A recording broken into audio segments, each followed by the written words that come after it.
down, yeah. I've been feeling so,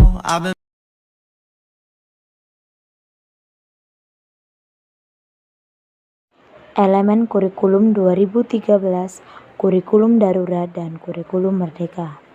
1. Standar kompetensi lulusan atau SKL. 2. Standar isi. 3. Standar proses. Elemen kurikulum 2013. Standar kompetensi lulusan.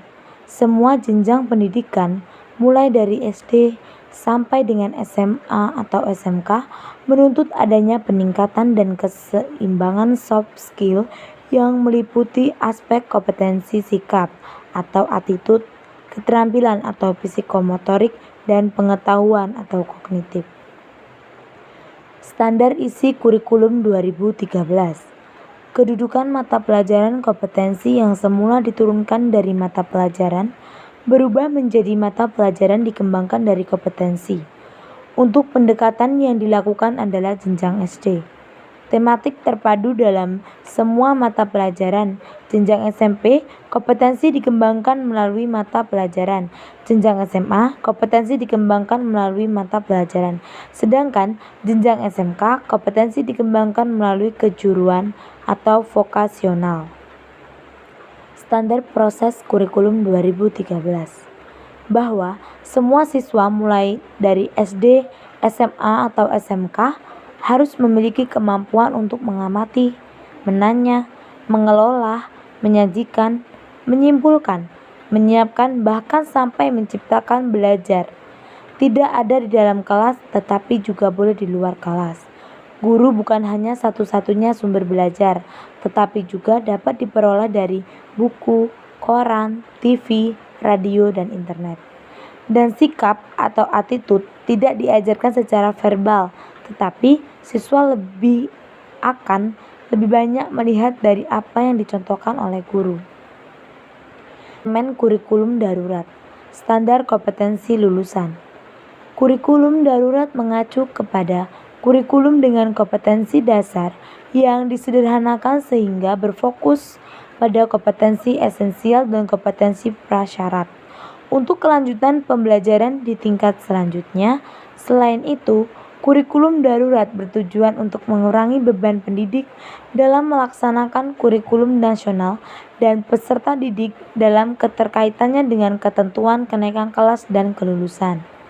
Standar isi kurikulum darurat. Standar isi merupakan kriteria mengenai ruang lingkup materi dan tingkat kompetensi untuk mencapai kompetensi lulusan pada jenjang dan jenis pendidikan tertua. Artinya, tujuan kurikulum pada dasarnya terdiri dari sasaran, tujuan dan program pendidikan yang objektif. Sebagai contoh, mungkin yang tinggi target ini bisa diturunkan atau seharusnya peserta didik ditargetkan memahami beberapa tujuan pembelajaran saat situasi darurat.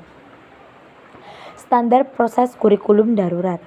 Pemerintah menyediakan modul pembelajaran literasi dan migrasi yang dapat digunakan oleh siswa, orang tua, dan guru di jenjang SD dalam memfasilitasi pembelajaran peserta didik dalam masa pandemi.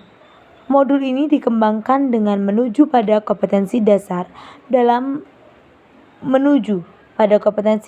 penyederhanaan kurikulum, namun aktivitas pembelajaran dioptimalisasi untuk mencapai kompetensi literasi dan numerasi pada semua mata pembelajaran.